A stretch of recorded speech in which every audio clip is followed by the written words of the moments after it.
Hey, what's up guys, Chandler here. This is another Patreon early access video, so if you want to see early videos like this, or you want to support the channel going forward, feel free to head over to patreon.com/ChandlerBurtonEntertainment to join the $1 tier. You're going to get access to block videos, early access videos like this. You're also going to get shoutouts and videos on a whole bunch of other perks. So if you want to support the channel going forward, there's a link down below in the description and the pinned comment. But without further ado, I hope you guys enjoyed the video. You're listening to the Chandler Burton Podcast. Turn it up to 11 and rip the knob off. This is Chandler Burton.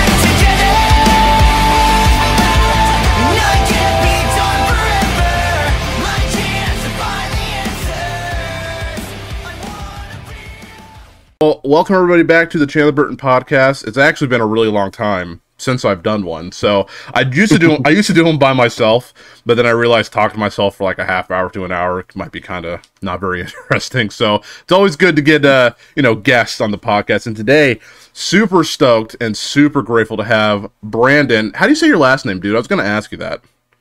Elgar. Elgar. Yeah. Okay, I was like, I thought that's how it sounded. I just wanted to make sure. No, like literally growing up, like that was like one of like my I wouldn't say maybe a pet peeve, but like in school and everything, I would get like Elgar, and stuff like that. Yeah, I was like, there's an A, there's not an E, like after the G. It's Gar. Gar. That's awesome, dude. Oh, it's hilarious. Well, Brandon Elgar from Palisades, how you doing, my brother? I'm doing good, man. Doing good. Just honestly, I just woke up like an hour ago, took a shower. I fed my kitties, so nice, dude. What do you do? What do you do when you're not like doing like music stuff, or you're not on tour, or like not getting ready for like I guess an album release for you guys, which we'll talk about. What do you like to do? Like, do you just hang out, or what do you like to do? Honestly, I've been really digging into a lot of like music production lately. Sick. Before that, I was kind of like more of a hermit. And I was like sitting on the couch a lot. Like I'm a movie buff. Ooh. Huge movie buff. Ooh. Like that's all I do is watch movies. And like that's literally all I do. I do that, listen to music. I'll occasionally go out and see friends and stuff like that. Yeah. But I'm trying to like get my mind working a little bit more lately instead of like just looking at a movie screen. Yeah. And stuff. So I've been working in with like music production, trying to like learn how to like mix and record and just like all that kind of stuff. I feel like it's kind of like needed and stuff just to be able to make more demos for like future songs or Palisades and stuff like that. Yeah, man. So yeah. That's sick, dude. That's really cool. Dude, now I have like a bunch. I'm a huge movie guy too, man. Like, I mean, you probably look around my room, see Superman stuff, like all this. I love. Yeah, dude. Heck yeah, man. I'm a huge. I do have a question about a movie at the end. I love knowing people's favorite movies, but I guess I can. Are you? What's your favorite genre of movie? Like, what do you like to watch? Oh, horror. Yes. Dude, horror all the way. I didn't even. I should have asked you that beforehand, dude. Oh yeah, huge horror fan. All-time favorite is Chucky. Chucky is my favorite slasher. Sick. I literally have watched all those movies through and through, like each like 1,000 times. Like I have Chucky stuff in my room. Nice. I love Chucky. That's sick, dude. What did you think of Halloween Kills? Did you see it? Yes, I did see it. I actually took my I took one of my friends to go see it for their birthday, and we went with like a group of people, and like it was like we enjoyed it. Like it was very gory. Yeah. And like we were expecting that. We heard it was a lot gorier than like the older movies. Yeah. So as far as that part, it was like I enjoyed it, but I feel like at this point it's just like, come on. Yeah. Like Michael's he's like, it's been just being put off for too long. Just kill him already. That's what I was saying, dude. Because like we actually watched it. I had a couple of friends over. We watched it at my house because we have Peacocks. We watched it kind of for free, and I had a couple of friends come over, and we were all just like, you know, I don't know if we like this too much. I actually liked the 2018 one. I thought that was a pretty good, fun movie. Oh, yeah. You talking about zombies? Like zombie director? It was movies. And it was David Gordon Green, the one that came out in 2018. It was like through Blumhouse or whatever. It was that movie, Halloween 2018, Halloween Kills, and then there's Halloween End that's coming out, I think. Oh, okay. Yeah. I got you. Yeah, I honestly, I love the original. I don't really like anything else in between. I don't like the Rob Zombie ones. I don't like the Curse of Michael. I hate all those movies, man. Yeah, I like the classics as well. The classics were obviously classics of any horror film are, I think, the best. For sure. My opinion. For sure, dude. That new reboot of Chucky they did, that Child's Play. Just about to ask you that. What'd you think? Terrible. Yeah, it wasn't good. Absolutely hated it. I was like, he just had a bum chip and he just turned evil. Yeah, I was like, this is stupid. You know the movie's bad when you can think of a better plot than the movie. I always go into the movie saying that, going like, if the movie's bad and I could think of something else better, it's like, yeah, the movie's just, it's not good, man. And they did a TV show too. I haven't seen the show. I actually love the show. Okay. The show is sick. It's on Sci-Fi. It has the original voice for Chucky, Brad Dourif. Oh, sick. And everything. Okay. Yeah, it's the original. It has Jennifer Tilly in it and everything, so it's great. I actually enjoyed it a lot. Okay, I'll have to check it out. I heard some mixed things about it, but you know, since you're a big fan, I gotta take from the source, dude. So that's awesome, man. It's like new age. It's new age Chucky, but it was cool because it still had like the original voice. It had like that same personality from the classics and everything. So yeah, dude. It was cool to see that brought into like this present day. That's cool. Awesome, dude. That's super exciting, man. I don't know if you've seen it. I always talk about this movie, and my family hates it when I talk about it. I love my favorite horror, like thriller, I guess you could say. It's got to be Get Out, dude. I don't know if you've seen Get Out. Oh, Get Out, yes. Dude, good one. You know what's funny? I tell everybody this because my girlfriend's white, and I remember my dad said this after. So I saw it like 5 times in theaters. I took my dad. Yes. I was like, dude, you got to see this. It's got a good message, and I think you'll really like it. It's not scary. It's just really like intense. And people laugh every time I say this. My dad's like, I literally asked him, how'd you like the movie? And he told me, he's like, Chandler, you can never date a white girl ever again. I'm like, Mom, Dad, you're married to a white girl. That's a little controversial, don't you think, man? But no, I love that. I love that movie, man. Yeah. Oh yeah, that's a good one. It's very psychologically. Oh yeah. Very good. I'm excited for that Nope movie that's coming out. Dude, I am hyped for Nope. Yeah, we'll have to talk about it for sure. I didn't know you were a fan of horror. Nope is one of my most anticipated movies of the year because I love Jordan Peele. I loved Us, and I'm super excited for Nope.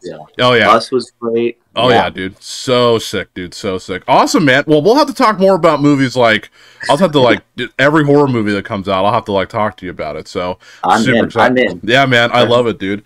Awesome, man. Well, again, dude, thank you so much for taking time out of your day to just have a chat and just get to know one another. That's why I like doing podcasts, to learn more about you so we get to know one another and just kind of build our friendship. So I think it's like a two-way thing. So really excited 100%. To have a chat, dude. Yeah, man. Super excited to have a chat, dude. So I want to first start off talk about how we kind of came into contact and kind of became friends. So I don't know if you exactly know. So I told you before, off camera, that My Consequences was the first song I heard by you guys. And I thought you were always the singer. I had no idea. But how I found you guys was, and I think you're friends with them. Do you know FYM Reacts, right? Kevin? Of course. Okay. Oh, yeah. Dude, he is, I talk about him all the time. He is when I first started doing reactions and stuff, he's the one that first commented, and I was starstruck because I watched his channel for years. And what he usually does is that he'll take a clip from the reaction and he'll put it on Instagram or Facebook, because I'm friends with him on Facebook and stuff. And he did it to My Consequence. So I did hear a little bit of it, and I was like, dang, this guy's got a good voice. And so I was like, I've never listened to them before, so I was like, I'll just pop it on and I'll listen, I'll do a reaction for it. And I was completely blown away by your voice and by the way it sounded. It's not what I expected, especially with someone who's generally on Rise Records. I assume more straightforward metalcore, but you guys seem to more have like a, there is some metal aspects, but it seems like it's more of like a rock type song. Am I in the, is that kind of a correct way to say that? Oh yeah. We mostly go for like the active rock type like direction and everything like that, especially now with me being the vocalist and everything. And that was a direction we started going to back when we started doing like the self-titled and everything like that, up to Erase the Pain and stuff. But yeah, active rock is like that. Yeah, it's like the general direction we let go into. Yeah, dude, I was really, again, I was a little surprised. I was like, I thought the chorus would be more, because he posted a little bit of the chorus, and that's what I was like, dang, this guy's got a good voice. And I was like, oh, okay. And then, dude, seriously, like, I think, actually, after I did the reaction, I don't think I even tagged you guys, and I think you might have reached out or something. I don't know, you found it somehow, and, you found me on my Chandler Burton Entertainment Instagram. Then I asked if I can add you on my personal one, and then we kind of started talking that way. I was like, dude, this is like the coolest thing ever. That was so sick, dude.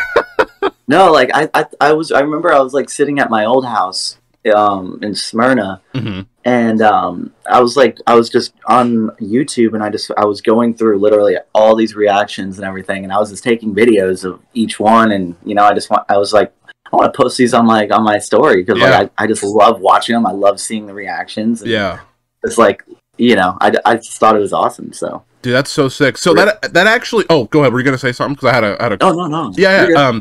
So I got a question for you. So I know you just kind of answered the question, but so obviously I don't know. I mean, I won't talk too much about it because it's kind of a huge thing. So somebody in the reaction scene did say that 99% of reaction channels are not good, and that they're terrible. And a lot of people, I made a video about it too, a lot of people, were kind of like saying like why they are good and why they are, useful for bands. So I guess for you being in a band, a pretty good sized band from what I've done some research on, like it seems like your thoughts on reaction channels are very, very positive. No, yeah, of course. I mean, there obviously are going to be some people that put some reactions where they're not really a fan of it, which is okay. We don't expect everybody to like our music. Yeah. I mean, some people connect with it, some people don't. We have no hate against it. That's cool, man. And it's like, we just kind of we love to just hear people's opinions about it, especially with the new lineup and everything and stuff like that. And reaction videos have become such a big part of, today and everything like that. Especially, I feel like it definitely started up like once COVID hit. Oh yeah. Like a lot more reactions started coming out, a lot more, stuff like that. And that's how I found out a lot of like the bands I listen to today even is from reaction videos. Yeah. Like on TikTok, especially, like huge on TikTok.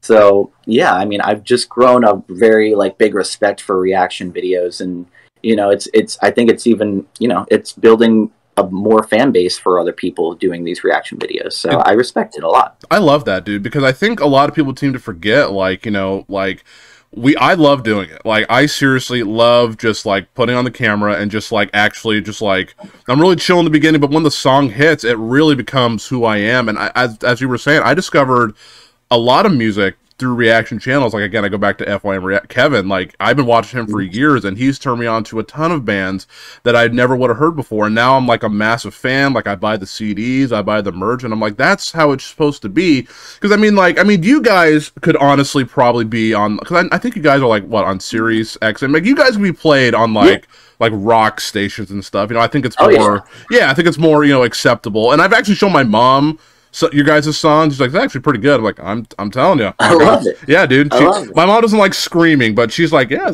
she really likes Better. I showed her that song, and she's like, that's a good song.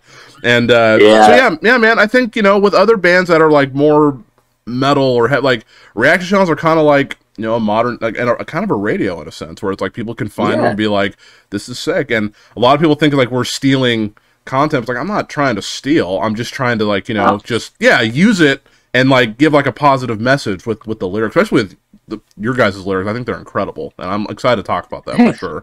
Yeah, dude. Thanks. Yeah, man. It's you guys are incredible, and I really impressed just by the two songs I heard. I remember, I was so stoked when I saw Better coming out. I was like, I'm so excited to react to this, dude. So so excited. That's like the one song we've like wanted to have out for so long. Like, we've had that song forever, and like that's like, we feel like that song was very important for this record, so that's why we wanted to put it out second for sure. That's awesome, dude. Yeah, it's a great, I mean, you were telling me, we'll talk about it more later, but I remember what you were kind of telling. You were telling me a little bit about it, but I think it's cool about music is like you can like interpret it in your own way. And what I was and what I say in my videos, I always, because like I try to be different. Like I always give my opinion, like the production and of course your voice and everything about that. But it's like I like to really take the lyrics and break them down and kind of share like a personal story in my life, because I feel like, you know, making things personal for yourself, especially in like a hard world right now, what we're all dealing in, like with everything going on, we need to be a little more personal with one another. We need to know that people are still out there and people still care, you know. Of course. Yeah, dude. Yeah, and that's one of the reasons why we created Better. I mean, I had a very hard time trying to like talk to people about it, and for the longest time, but now I'm like finally breaking out of that, and this song is basically like about that, like being able to talk about it, feeling better, and, you know, just being open about this stuff, because it is very important to talk about it instead of bottling it in, because that, you know, leads to a lot of like harmful things, and we don't want that. Yeah, so, dude. Yeah, man. Yeah. I think that song is definitely like an anthem for people who struggle, you know. And again, I want to talk more about it, you know, later. But I think again, kind of going into it, it's like it really can help people. Like I like to take clips from my YouTube channel and I'll post it on like my Instagram and stuff. And a lot of people seem to really relate it to what I was saying. And I used your song to kind of give me like a jumping off point of like telling people like you can feel better, you can get better if you put in the work. Like even though like even when you talk about the chords, I don't think I've ever fallen this far. It's like, you know, I've been in that spot where I feel like I've fallen way too far, but it is possible to come back up, and it is possible to get better, you know, essentially. And so I love that song, man. I listen to it all the time. Like it's on my constant rotation, and I'm really not just saying that because you're my friend. It really is like a phenomenal song. And seriously, dude, it makes me so hyped for the album. Like we're doing a full album reaction. I'm gonna pre-order once I get my next Patreon check. I'm gonna do all that, dude. I'm so stoked for the album. I love dude. it. Yeah, dude. Dude, yeah. Oh man, I'm waiting for the day, man. It's still so far away in my eyes. I'm just like, yeah, we've had it for so long. Right. It's in July, right? July 22nd. Yeah, July 22nd. Yeah. Awesome, dude. I think it's gonna be massive, and I'm gonna tell people to listen to it all the way through, man. So that's yeah, dude. Super excited, man. So I do have a quick question. So I didn't know this. I found this. I don't know why I found this so funny. So you commented. So I actually go down the so when I do a reaction, I usually go down the rabbit hole as well. I type in like Palisades Better reaction. I just see who has done it. One of my friends, I'll send you the link. His name's Pugcore. I told him to he needs to react to Better because we've talked openly about it. He struggles with depression and stuff, and I'm like, dude, this song is going to help you, and I promise you, like, you're gonna love it. And so that'll be coming soon. I'll send that to you for sure. But I went down the rabbit hole. Yeah, I went down the rabbit hole of watching all these videos, and I watched Kevin's, and I saw that you commented on it. I was like, oh, dude, I need to check out his channel. I didn't realize that you did covers on YouTube for a while, dude. I watched those. I don't know if you're embarrassed by it, but they're awesome, dude. I'm a little. I don't know why I'm like shy about that. It's like covers I made like throughout the years. That's stuff like going back like 9 years ago and 10 years maybe now. Like I that was like how I started into like the music industry was cool. Was making covers like back then when Woe Was Me was still a band. I don't know if you know Woe Was Me. I was a huge simp for Woe Was Me back in high school, dude. Yeah. So when Woe Was Me was out, it was around the time it was the time when Tyler Carter left the band, and they were like looking for a new singer. So I was like, oh, I'm going to make a cover and see what happens. And like I posted, it was my very first cover I've ever posted. I posted it, I went to sleep. The next morning I woke up and there was like 1,000 friend requests, 1,000 shares, like bunch of shares. And like my name was just all over the Woe Is Me page. And that's kind of how like I got started with the music thing. And and then I just started continuing making covers from that. But I kind of had to rebuild my YouTube, though, because shortly after I created that first YouTube with those first covers, I had some pretty pissed off friends back then that weren't happy with me leaving their band to go to Jersey and be in a new band. Yeah. So all my login was still on their computer, so they decided to delete that YouTube. So I had to like create a new one. Gotcha. Okay. Obviously. But yeah, I kind of found a lot of comfort in like making covers and stuff. I won some like music competition for like a cover competition a while ago. It wasn't anything big or anything. Oh, that's cool like though. That. Yeah. Yeah, I was like, I don't know, like $100-$200, something like that. Yeah, that's and I have been asked to be on The Voice too, but I turned it down and everything. So I was like, no. All right, we got to talk about that really quick. I had no see. This is the kind of stuff I'm glad we saved for the podcast. I had no idea. So did they did they approach you, or was someone telling you like you should try out, or? It was a very long time ago. It was an email that I received, and man, it was such a long time ago. Oh, you're good, man. Yeah. 7 years ago. Yeah, it was basically just an email. I think it was I don't think it was like the voice, but it was like somebody who works for The Voice, just kind of like scouting. Sure. I think like that. Yeah. And yeah, they asked if I wanted to be a part of it, or to. But there was like a bunch of like guidelines I think that I had to like go through, and plus I was in the band at the time, and honestly, like I saw it and I think I just instantly deleted it. Yeah, because I never. Heck yeah, dude! It's kind of a weird story, but like I don't know. Like I saw it, I thought about it, and I was like, I could never see myself as like a solo singer. Sure. And plus, like I've always grown really fond to like having like my brothers like in a band together, like being a part of that. Like I feel like I can't trust anybody else outside of my band to like be behind me as like. Or like beside me as I'm playing. Sure. So yeah, that's why I think I ended up turning it down at the end of the day, because I don't know, I like being in a band more than being a solo artist. I like that, dude, and I like what you were saying there, where it's like like most people would be like, how could you turn something like that down, dude? That's crazy. But you're doing it because you felt like it was the right thing for you, and I think that's awesome, man. And again, I think I wish a lot more people would just be like, I don't want to do it. Like, I mean, you have the talent, and I'll be the one to say you have the talent to do it, and you probably could have gone far, but you did what you felt was right, and you stuck with your band, dude. And I think that's really, really cool. I mean, there's a lot of there could have been a lot of benefits to that. Like your band could have blown up more, money, tons if you could have won, it's like like stuff like that. But I think it's cool. I think that's really respectable, man. I really do. Yeah. I don't know. I never thought about like the money or anything like that. It was just. I would have felt uncomfortable, I think, and I just didn't want to feel uncomfortable. And like, I trust my band, I trust what we create together, and I kind of just wanted to, I wanted to build up my own craft instead of singing other people's songs. I love that, dude. A season, and that's and that's one thing I really like about when I first started getting into heavier types of music and those types of things. I didn't really get it at first. I didn't get into like heavier music until like I was like a freshman in high school. I'm going to be 29 this year. And so I started getting into music. Yeah, I was probably like 14 when I started getting into like, August Burns Red, We Came as Romans, For Today, like all those bands, And one thing I've always related to was just the lyrics. And I'm like, you don't really get this in like, I guess you could say mainstream. You may get some, but it's like, like it's just more, it feels more personable to me. It feels like those guys are like, everyone's like struggling like I am, and we're all kind of a giant family. And I don't know, dude, it just feels more personable. And like something, you can tell that you guys write the music. No one's writing it for you. Like you guys write the tunes, and it just comes from your heart, and you just want to help people. And I think that's just wonderful, man. So I think that's awesome. I think that's really, really cool, dude. I appreciate it. Yeah, dude, absolutely, man. I think that's awesome. The only song that we had help with for this new record was Better. Okay. Mark from Nothing More helped us write that one.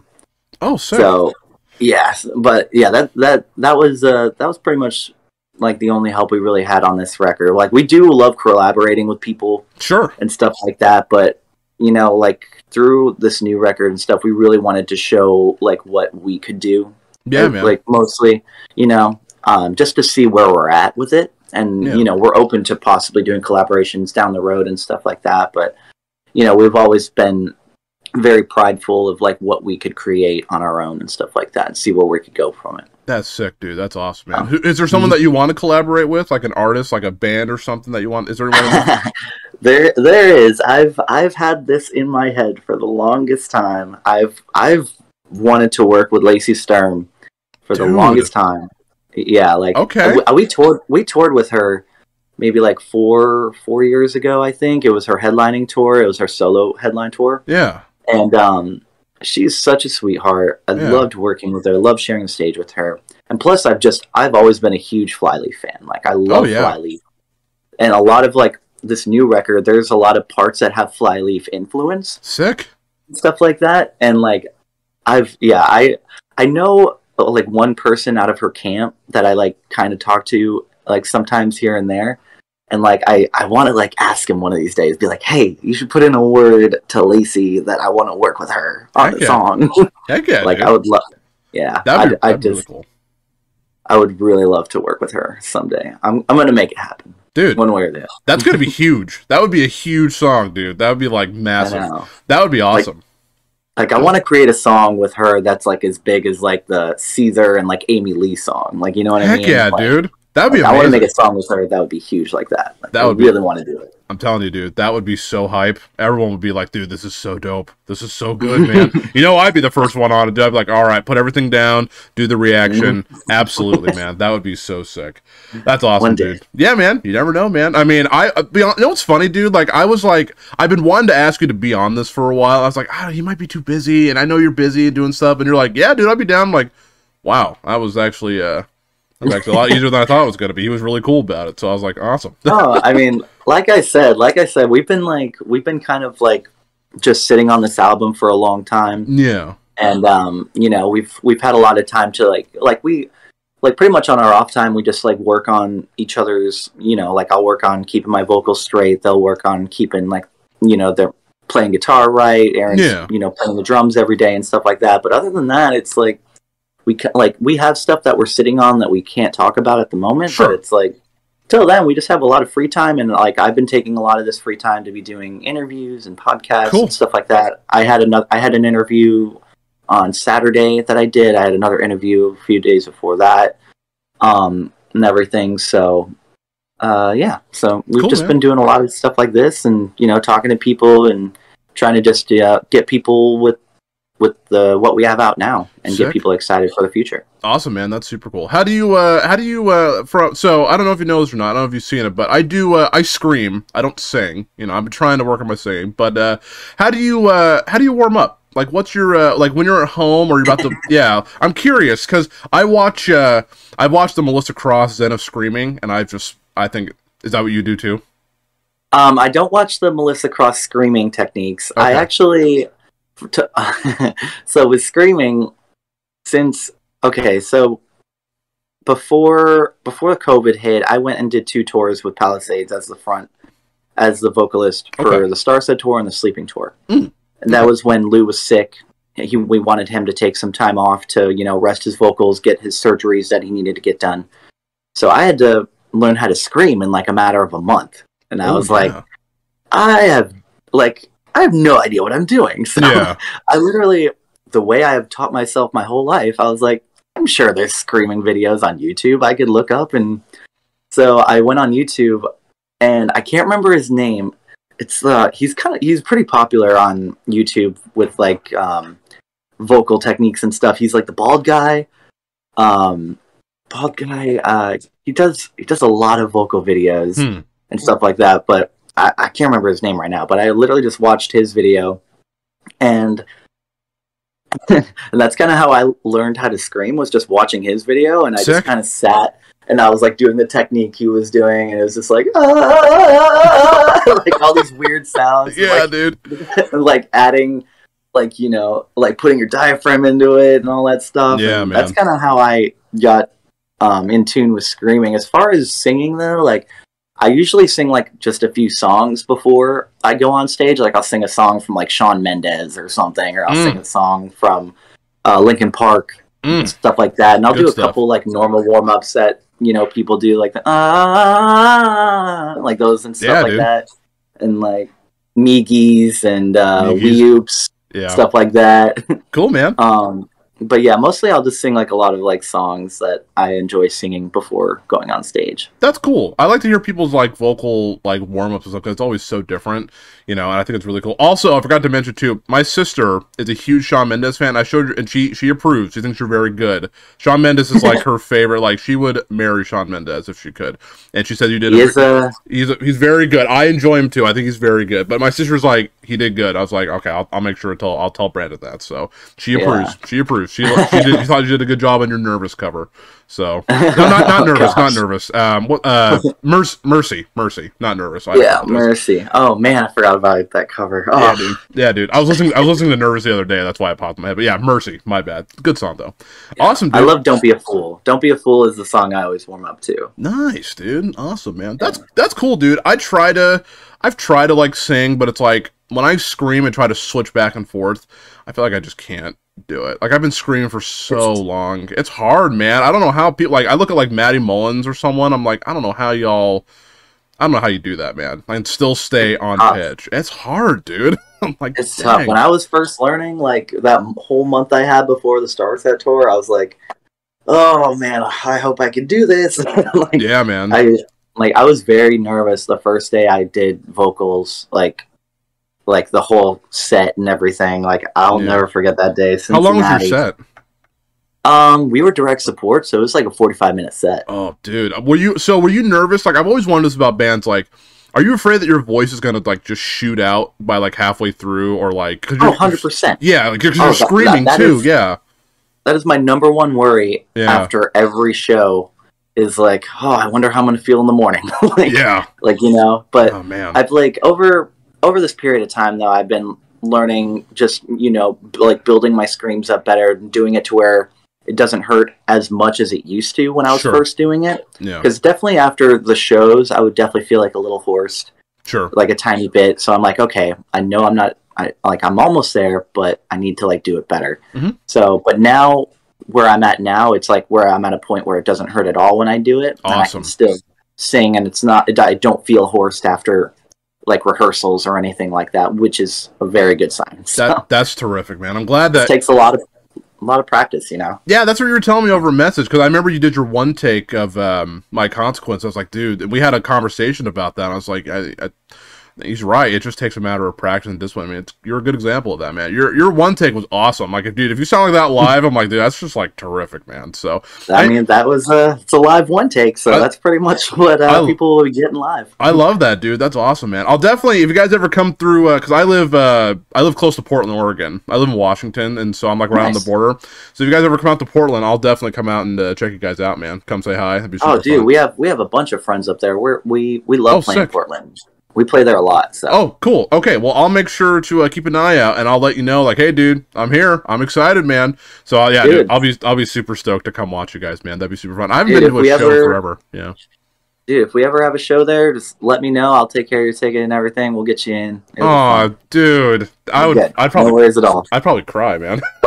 No, I got you, man. That'd be awesome, dude. I really appreciate that. I'd have to take you guys out to like lunch or something. You guys were there like ahead of time. I know you probably got to like prepare and get ready, but there was time. Yeah, we usually have venues by like 10, 11. Yeah, like we're there all day. Yeah, I feel you, man. Or I just bring you food. I'd be like, dude, you guys want something to eat, man? I know how it can be, you know, especially with these gas prices right now. Do y'all need to? Oh my gosh, dude, it sucks. At least where I'm at, I don't know exactly where you're at. I'm in Washington.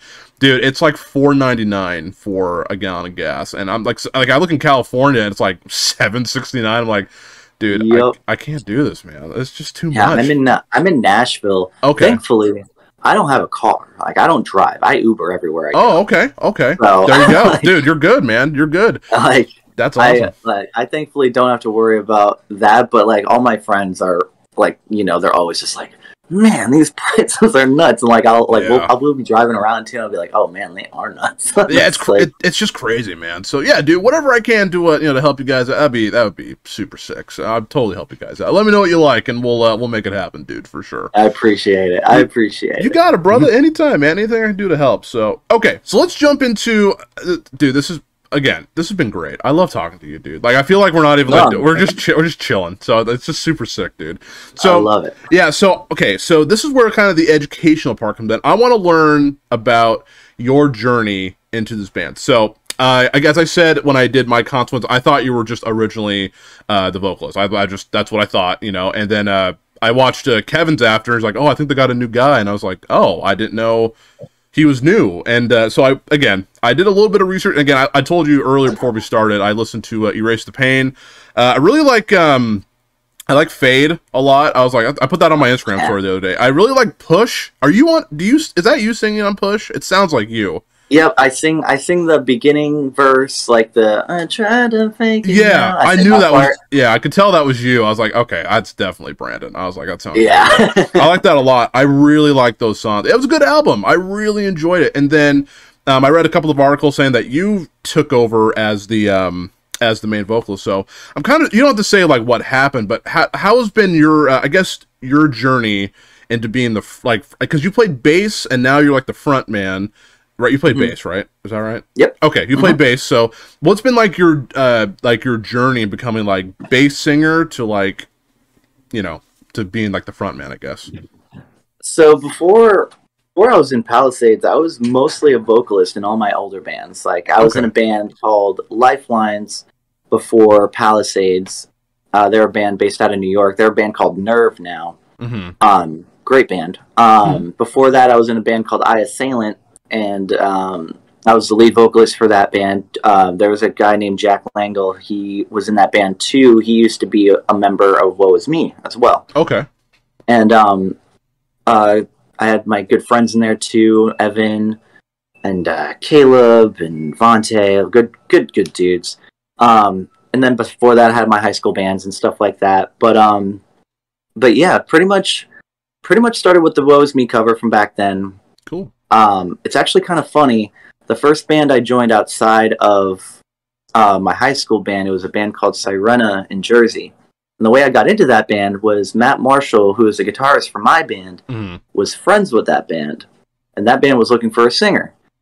Matt Marshall, the guitarist, he referred me to their band. So that's how I ended up moving from Arizona to New Jersey to be in that band. Okay. I met Palisades through Sirena. We all met at just like a little get together one night and everything. It was like when they first got signed. This was like 2012, 2011, something like that. Yeah. Just got signed. They just put out their EP and everything. We became friends through that. I was in that band for a little while. I ended up quitting Sirena. And then, it's a funny story. Yeah. I actually sold, after I quit that band, Palisades asked me to do merch for them on a tour. Oh, okay. And I sold merch for them for one tour. It was an Abandon All Ships tour, long time ago. And so yeah, I sold merch for them, kind of like met some people along the way and everything like that. And then after the tour, after that tour, I never heard from Palisades again. Oh. And this was like 2012. Okay.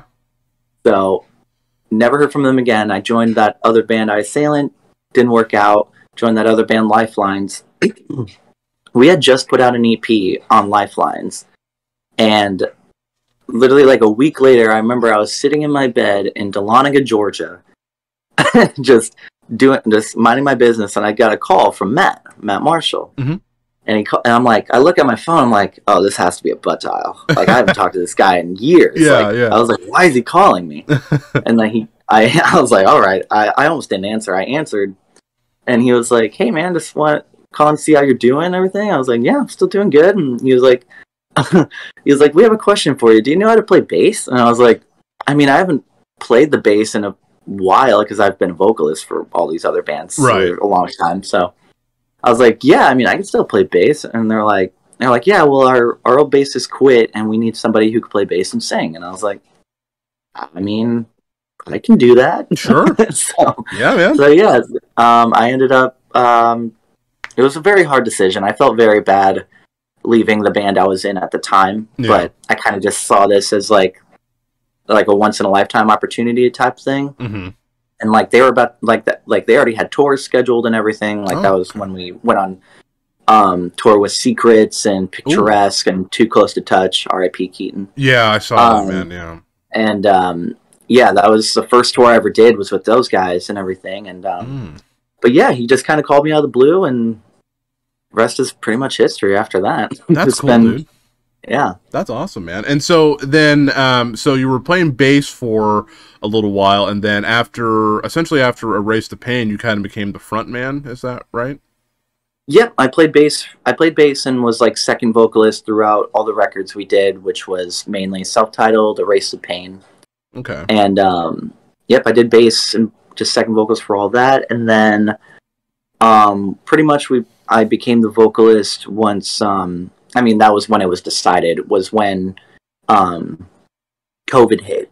Right.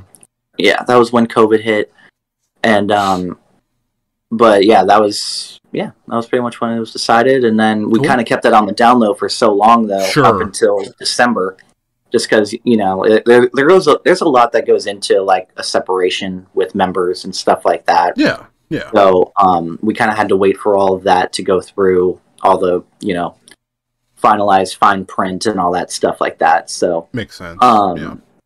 So yeah, we had to pretty much wait for all that to be done, and then we went and recorded the album back in January. Not this past. Wait, what month are we in? We are in. We're March. It'll be April on. Okay. Yeah, okay. Yeah. Not this past January. The January before, January 2021. January 2021. Okay. Dang. That was when we recorded it. So sweet. How long did it take to record an album? I know it's probably different for everybody, but can you say how long it took for you guys to record? This one, it took I want to say 2 months. That's pretty good. Yeah. It's interesting. It's interesting how that works, yeah. Yeah, we did well, we went to LA and we didn't go straight into the studio right away. We took like a week and a half to do. We had like a rehearsal studio to play all the songs that we wanted on the record. Yeah. And stuff like that. Learned our parts, had to kind of go through each song, see which key worked the best. Because there were some songs where they were like a bit too high, and like we had to kind of think about live. Like, do we want to release it like this, or do we just want to release it at how we're going to sing it live? So that's how we did it. That's cool. Kind of had to go through that. Had a week and a half rehearsals, and then it was probably like 2-3 weeks of tracking guitars and tracking drums. It took me like a week to do vocals for all the songs. Really? Wow, that's pretty cool. I mean, that's got to be like a quick, it's a pretty quick turnaround, I would say. But it sounds great. That sounds awesome, dude. So that's really cool. Yeah. It was really awesome seeing all the songs just like come to life and like hearing them from like the demo versions to now. I bet. Stuff. Like I'm gonna have to like release like some little like clips of how the demos are, like Consequences and I would love Better and everything. Man, I've been thinking about it. I figured why not let people hear how it man out. Yeah, dude. Do you guys plan on doing like, well, who'd you guys record with? Can you say that? We recorded with Keith Nelson. He was a member of one of like the founding members of Buck Cherry. Oh, that's sick. Yeah. That's really cool, actually. That's super cool. Yeah. He was a guitarist for them. Super cool dude. Yeah, loved him, and like he was very on top of like our music, and I loved how like invested he was in our music and stuff like that.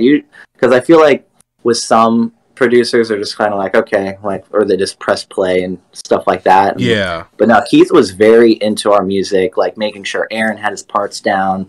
He was like helping X and Matt with their guitar parts, like, hey, maybe try this, do this, and stuff like that, which was great. Helped me a lot with vocals. Oh, that's really pushed me with vocals. My God, he killed me. And then Zach Cervini was the one who mixed it. He's done like Bring Me the Horizon. Oh, sick. MGK, Tickets to My Downfall album and stuff like that. Done a lot of big names. Big names. That's awesome. That's really cool. It's cool that you worked with the guy from Bucks, because I mean, I think because they were like a pinnacle rock band for me back in the day. I'm like, you guys are more with that rock, so I think that's a perfect. That's like it was perfect for you guys, and I think it's cool when like you watch a lot of like behind the scenes stuff, and a lot of folks say like they pushed me to my limit, but you want the best product, and dude, so far, dude, you guys have delivered, man. So your hard work is paying off. I love, dude. I'm telling you, as I keep saying, dude, Better is on so is My Consequences, but they are on repeat so often around my house, dude. They are awesome, dude. So that's really cool. I really like hearing about that journey, man. It's cool. Like again, it's a good way of showing people, and I always like to say this. It's like, I love bringing people on like you, because it's like, if you work hard for something that you want, I mean, you're going to get results. And it seems like, from what I've read, I've watched most of the reaction videos. Unfortunately, there was a couple I was like, no, you guys are wrong. This band is sick. You know, I know you guys are cool about it. I'm like, I know which ones you're talking about. Yeah, I'm like, I was like, maybe they weren't in a good mood, but like everybody seems to absolutely love the new stuff. And I read through the comments, like on the Rise Record, like, you know, the official page, and it seems like everybody's relating to the songs and loving it. And I'm like, this is the result. Like, this is them working hard, pushing it to the limit, and they're reaping that benefit. And it seems like people are really stoked for the album, man. Yeah. I think it's awesome. I think it's really it's awesome too, man. Like, we just want, that's just what we want. We want to connect people on different levels for this album. Literally every song on this album, there's no concept or any like made up concept or anything like that. Love that. Each song is directly something from something that happened to us within like the last couple years, whether it's divorce. Like we lost a family member.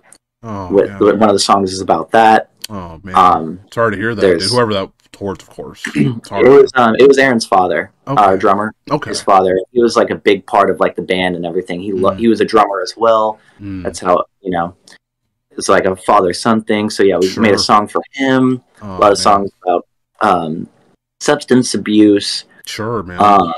It's just something that we've each have dealt with is in this record, and it's not just some made-up concept, which is fine. There's nothing wrong with like made-up concepts. Like I like making concepts sometimes, but I wanted to make this as like personable as possible. So I love that, dude. You know me, I'm a personal guy. Like, if you can relate to me, I'm gonna relate to you, and that makes me even more excited for the album, man. Because again, My Consequences, and I do want to. We'll talk about those in a bit, and Better. Really, they seem so honest and they seem so real. Which honestly, I can imagine it may have been a little hard to put out something like, you know, My Consequences, or even like Better. Like when you were telling about what it was really about, I'm like, God, that could not have been easy to like write that song. And I know it comes from a place in your heart, since especially it's about you. And I don't know, man, when you were telling me about it, it got me a little emotional, and I was like, man, I just want to give this guy a hug, man. I just want to like be your friend and just, you know, like just be there for you, man.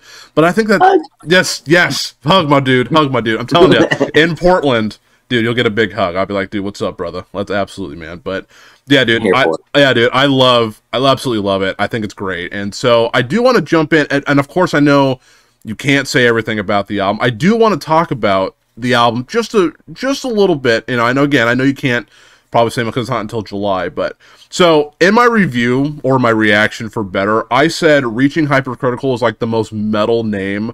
That is so metal, dude. I freaking love it. Is there a meaning behind that? Like, is there like I know you said it's not really like, you know, concepts away, but does that mean anything? If you're allowed to say. 100%. Oh yeah. Okay, I'm stoked. I'm curious. Yeah. Reaching Hypercritical.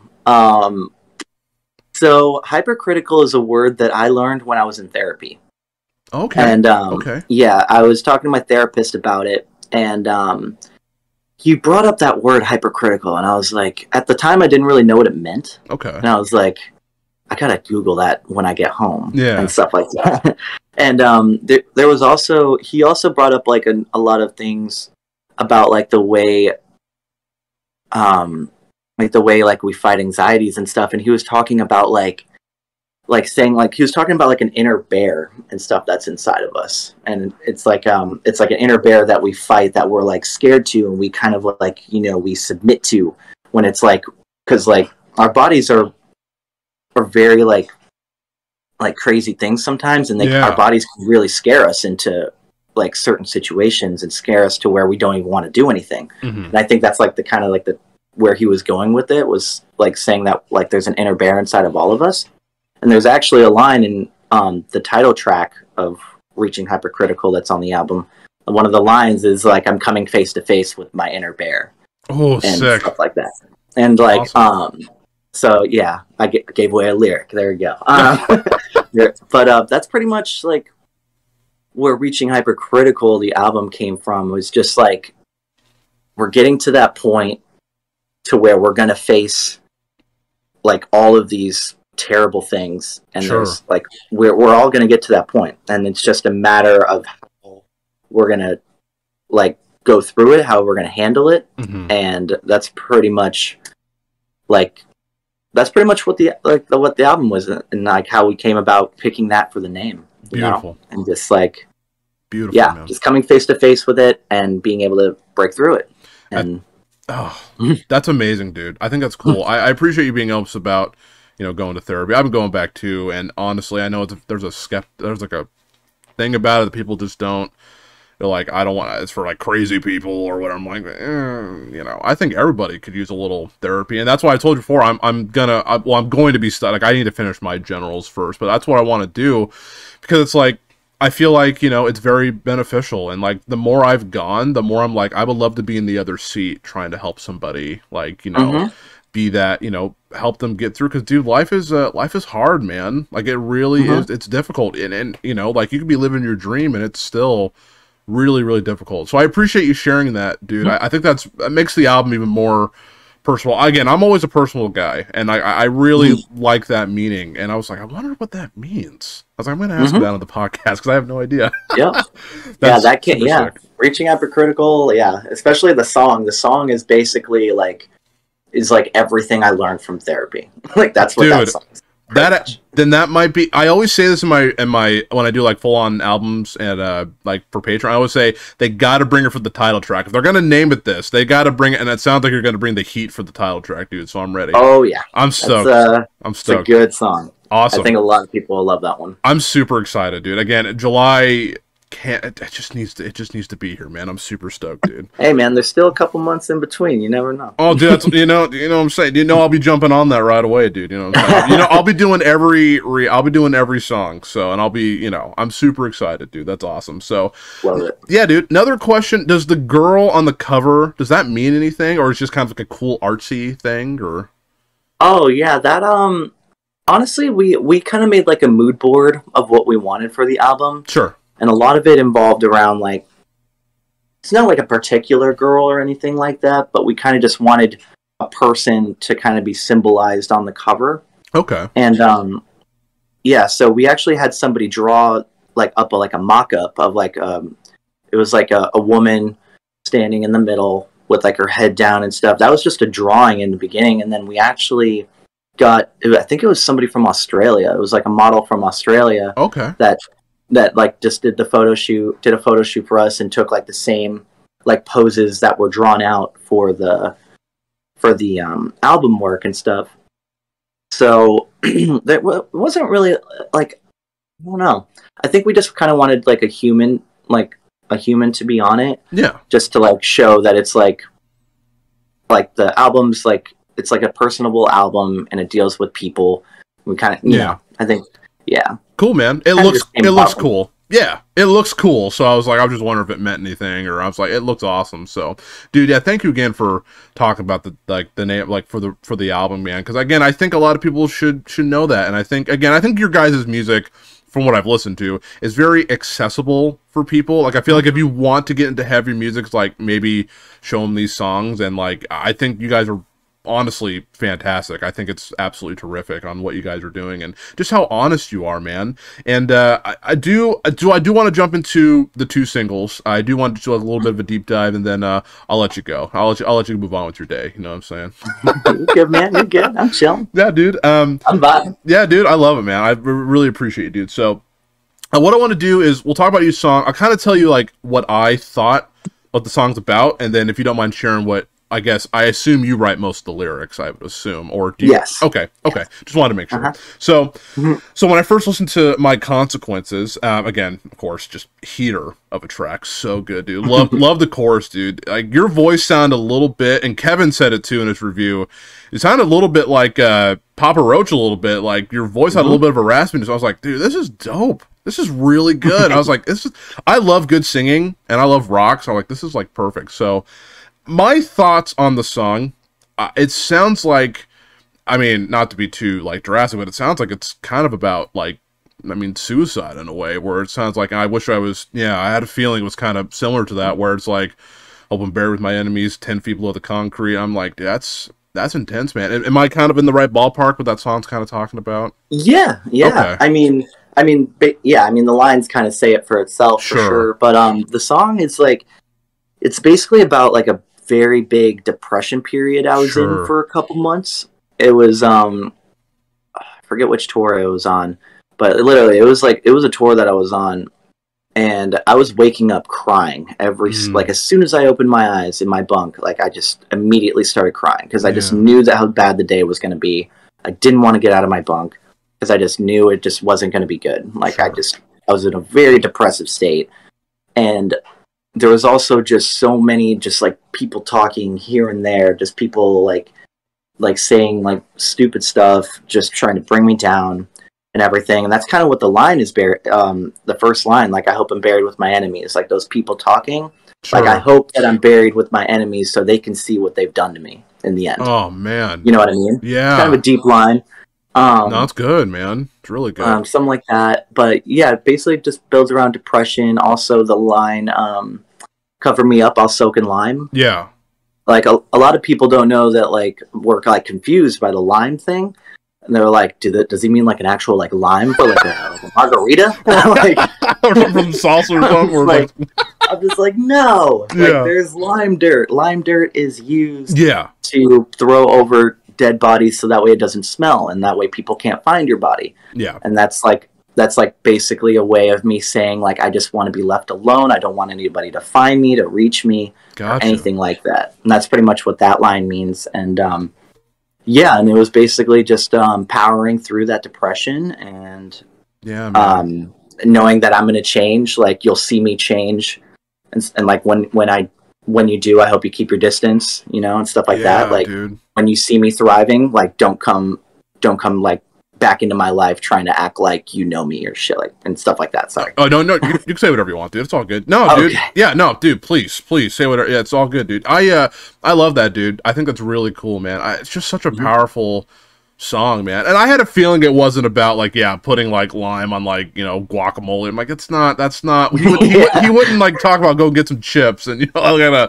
like after he's struggling he's gonna go get some chips at a Mexican restaurant with some guac. I'm like, no, he's not talking about that. Like, so a lot of people have been confused by that line. I'm just like, come on, man. Yeah, dude. And it's like, you know, it's kind of cool. Like, if you just look it up, like, it's interesting because I've never heard that. Then people should, you know, look it up and kind of see what it means. And I actually think that's really cool, man. I think that's really awesome. And again, I've been in the same spot as you, man. I know I've talked to you about it, like, you know, just depression and anxiety, and it's just hard, man. And like, you listen to it, and of course, you know, I care about you, man. And it's hard to see you go through it, but it's like, it's kind of helps me know, like I was talking to my therapist about, it's like, you know, other people are going to be struggling with you, and, like, you know, connect with those people so they can help you. And I listen to your music and I talk to you, and I'm just like, I feel it, man. Like, I feel better. Like, you know, I'm not alone. Like, I can actually, you know, push through it. And I think it's just awesome, dude. So thank you for sharing that. I appreciate it, dude. That's awesome. Yeah, dude. So let's talk about Better. Now, I talked about in my video, and then again, if you don't mind, what you were telling me a little while ago. So I said the song, it sounds like, you know, again, more of like depression, probably more of like anxiety, or like just not feeling like you're just doing good to this world, like, you know, piece it back together, I can't be torn from, like, it's just so powerful. And I talked about it in my video where I think it is dealing with like the that depression and anxiety again, where like a lot of us just want to take the easy way out and just be like, I'm done, man. And I always talk to people about it. We're like, well, if you think about it, there are, and I don't mean to play devil's advocate, but, like, you know, there are benefits to it. I mean, like, you don't have to deal with anything anymore. Like, you don't have to pay bills. It's quieter. Like, people don't bother you. But the worst part is like, you're going to leave behind so many memories that you could have had. There's so many things, you know, out there for you to enjoy. And you know, I feel like a lot of people forget that, where it's like, you know, I have depression and I know it's not gonna really go away, and so that's why I decided to go back to therapy, and was like, you know, I need to find ways to conquer you know, my demons. And I actually brought up the song Better in my therapy. I was like, this is a song I've been listening to help me, and she's like, well, that's really powerful. And I was like, I mean, it dude, I mean, sincerely, like, it really came out, you know, at a good time, man, you know, because when I feel depressed, it's like, I listen to a lot of music, and that song has been helping me, you know, a lot lately. And so that's kind of how I saw it. Yeah, dude. Yeah, man, for sure. And so if you don't mind telling us what you were telling me a little while ago, what is Better about? So Better revolves around my my chronic anxiety disorders that I deal with. Yeah. I'm diagnosed agoraphobic, So I have a very hard time being in certain situations that could cause panic. So driving a car, being out in public, like even like going to concerts. Like sometimes like I would be scared at concerts, and I'm scared I'll like seize up or something. And like then like, you know, all eyes are going to be on me and like, oh, this guy's seizing or something like that. It's very scary stuff. Agoraphobic, so I'm very afraid to be outside sometimes. Agoraphobic, and I also I have a pretty bad anxiety symptom that I suffer with. It's called derealization. And derealization is, in basic terms, it's pretty much the feeling of being like high visually, like 24/7. Like everything's kind of like dream, like it's like a dreamlike state. Like you don't feel like you're dreaming the whole time. Like I don't know if you could ever remember how you feel in dreams and stuff like that, but it's sometimes, like sometimes it's off, you know, just like it. But like I literally feel this way every moment of every day, and like this has been since like over a year ago now. Like I literally suffer through this every single day. Like even talking to you right now, it doesn't feel like it's real. And it feels like I literally feel like I'm in a dream, and it's like sometimes it's hard for me to like focus on things. Dude. Because I'm constantly like looking around trying to like point things out that are like, okay, I'm real, I'm actually alive, and stuff like that. So there's even certain like colors that kind of trigger these anxieties and stuff like that, which is why in the video for Better, it starts off black and gray. And I told the director I wanted to add in color at like the second chorus to kind of like represent like that symptom that I have where like certain colors trigger me and stuff like that. Like, so but yeah, it kind of circles around agoraphobia, derealization, disassociate disorders and stuff like that, and basically trying to push out all the toxicities that I used to have in my life. I used to abuse like alcohol a lot, and I think that's actually what triggered all this for me. Because COVID hit, I thought my life was over. I thought the band was going to break up. Kind of went down a really, really bad hole, like drowning myself in alcohol and shit. And it was very bad for me. I'm definitely a lot better now. I'm not that way anymore. But it was basically just like finding, the song is basically about just finding new things that will kind of just bring me back to life again, and like reassure me that, you know, like I'm real, I'm a real person. I can feel better. I can push through it, and I know that one day it will go away. I'm waiting for that day, the day I just wake up and I don't have this derealization thing anymore. And like I know the day is coming. It's just like I want to feel better at the end of the day, and pretty much, honestly, crazy dude, stuff. Beautifully said, man. Thank you. I mean, that's so deep. That's such a deep thing, and I think, you know, I haven't really heard of those things before, so you really taught me something, and so I think that's incredible that you're willing to be open about that, man. Thank you. I know that could be very difficult, so I know that's going to help people who listen to this, or they'll be like, I'm not alone with this, and that's really, like, as I've talked about before, I love doing reactions, but like really, like, the mental health aspect is so important to my channel, and I really want to make sure, like, people know, like, it's okay, like, we all struggle. I mean, look at my boy Brandon, superstar, really nice guy, but we all struggle with things, man. It's all different. We all have our own path, and no, I just think that was beautifully said, man. Thank you. Like, seriously, like, I feel it. Like, that was really good, man. I really appreciate you, dude. I appreciate it, man. Yeah, I mean, I think it's important to talk about it, you know? It's like a lot of people are very scared to talk to others about it, and like I just kind of want to show people that it's like it's okay to talk about it. Like, it's like I used to be that person for the longest time. Like, I could not do it. I hated letting people in. I hated it. Absolutely hated it. But it's like, that's like one of the main things that has helped me get through it, is being able to talk about it and being able to just show other people that, you know, they're not alone in this stuff, and, you know, it's a real thing. I never knew that people could actually feel like this, and I've learned so much from it, and I just want to make people more aware, you know?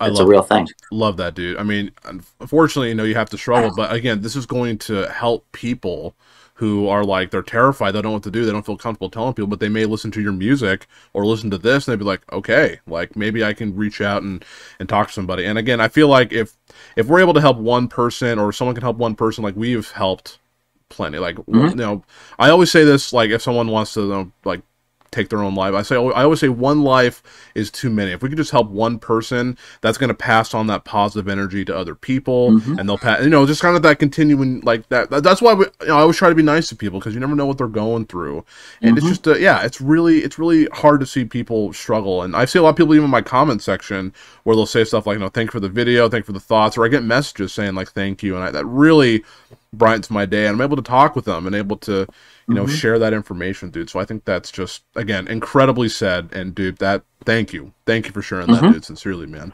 All right, dude. No problem. I got one more thing for you, and then we'll let you go. So I got a couple of lightning round questions, just really quick, just really fast, and I'm excited. I'm excited to hear it. So some of them, if you can't say them, that's okay. But the first thing is, can you tell me your favorite song off the new album? Are you allowed to say that? Do you have a favorite? Oh yes, of course. I'd like to say probably Die Down Invincible.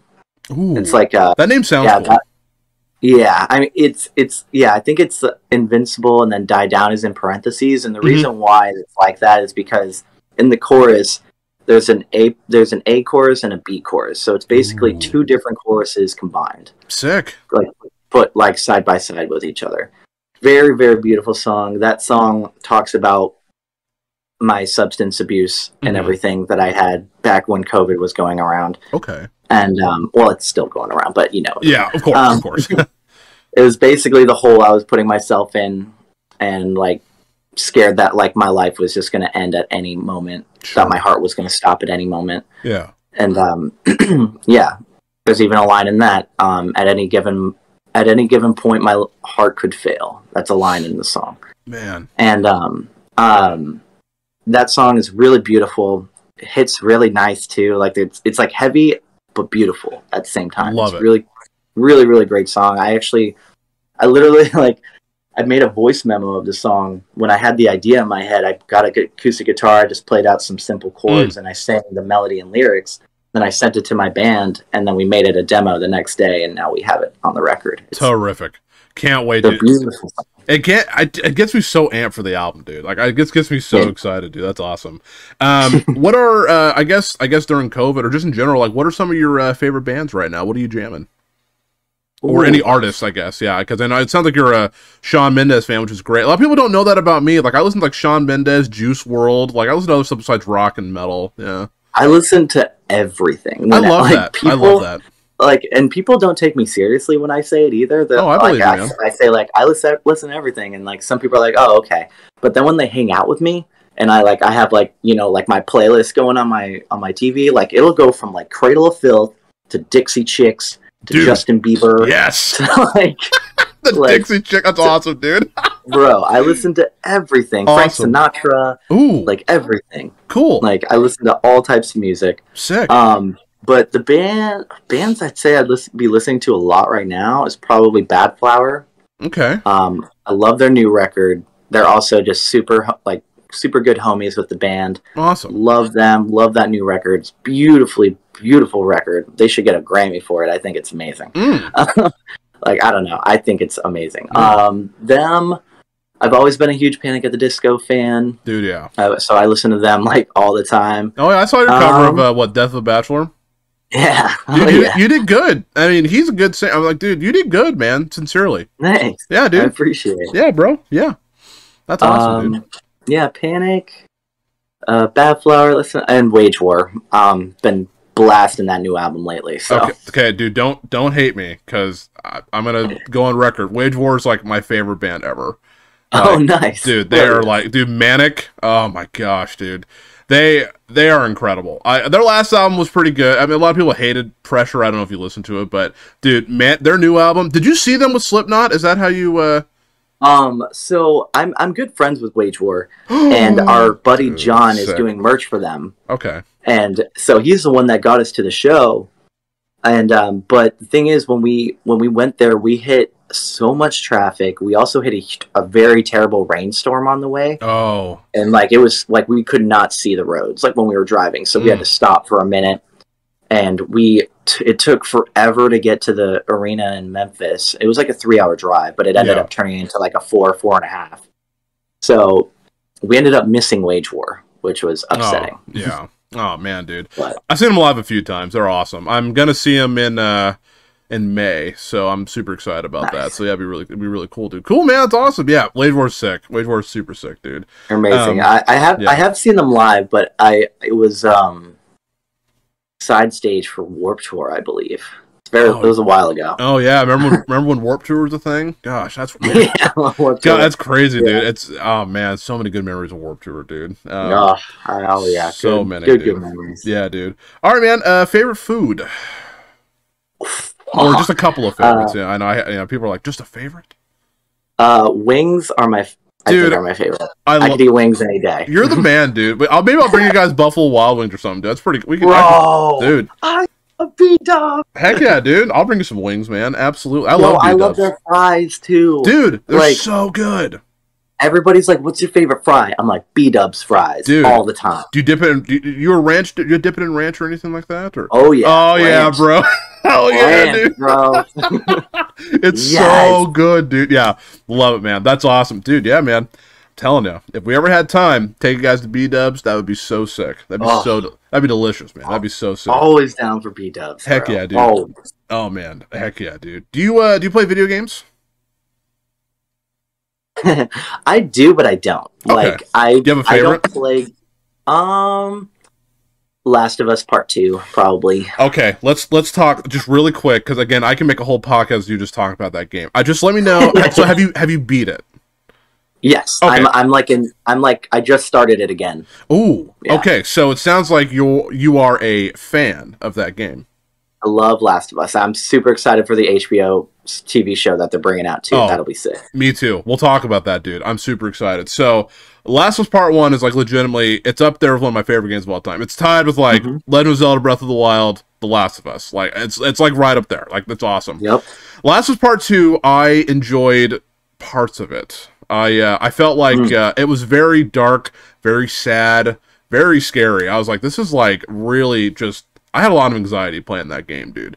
Yeah. I felt like some of the reviews were a little not fair because they're saying like certain things were wrong with it. I still think the game is great. It's just some of the storytelling, in my opinion, just wasn't. It just for me, it wasn't as good as the first one. I still think it's a good game, but everyone, I've had people. I'm not joking. I said, yeah, the game's pretty good. I've had people come up to me and tell me like, well, you're just wrong. It's not good. I was like, well, I mean, I'm not hurting anybody by saying the game was. Dude, that's good. The thing. I respect people's opinions and stuff, but when you go out of the way to like tell people like you get in people's faces about it, and you're just like, you're wrong. Like, don't care what you say. Yeah. Like I do not mess with people like that. Like, yeah. I'm all for opinions. That's totally cool. And like, you know, but it's like I've always been a person to just enjoy something as it is and stuff. And like, if I enjoy it, I enjoy it. If I don't, I don't. And it's just like, that's just how it is. And you know, but hey, I mean, it's not for everybody. It's just how it is. It's how it is with everything. You know, it's true. Absolutely, dude. But yeah, no, I'm definitely on the high. I like the game. I think it's a good game. Yeah. Some of the story stuff, I was like, I don't know. I'm not even talking about Joel. Like that's not even my problem with it. I don't care if the game's been out for like what 2 years. They killed Joel. That didn't even bother me. The part that bothered me was when I had to play as the girl. What's her name? Abby. I think that's her name. I didn't like that segment of the game. I just felt like it went on too long. Even though I kind of understand what was going on. A lot of flashbacks. I don't know. I was kind of like, I'm a big movie, as you said, I'm a big movie story guy. So I was like, for me, the pacing was a little off.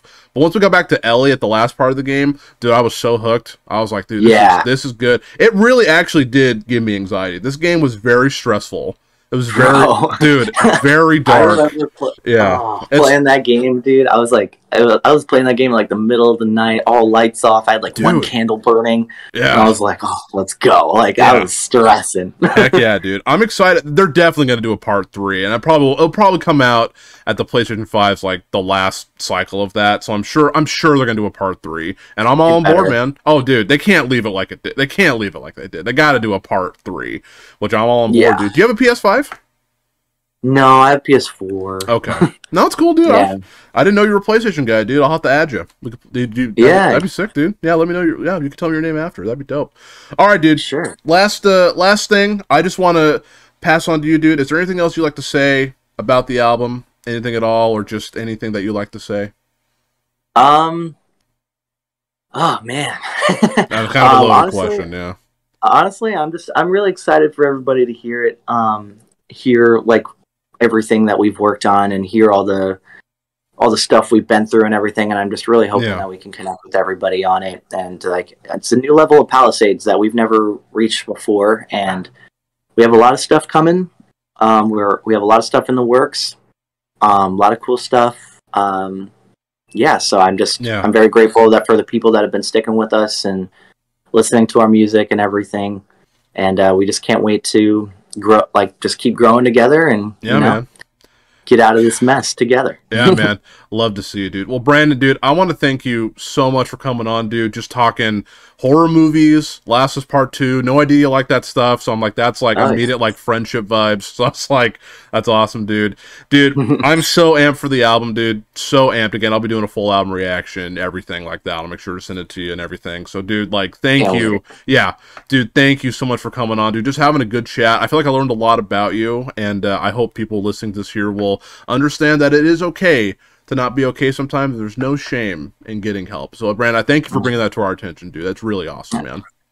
Thank you for having me, man. You're a homie, and yeah. Thanks, I loved every second of this. This is great. Absolutely. That's awesome, dude. I love it. Well, everybody, thanks again for listening to the Chandler Burton podcast. Y'all mean the world to me here. Again, I'll leave all the social for Palisades down below on YouTube, and if you're listening on Apple Music, Apple Podcast, Spotify, make sure you go check out Palisades. Better, My Consequences. You will not be disappointed. Brandon, thank you again, brother. Much love to you, dude. Thank you. Yeah, man. Take care, dude. Thank you. Appreciate you. Yeah.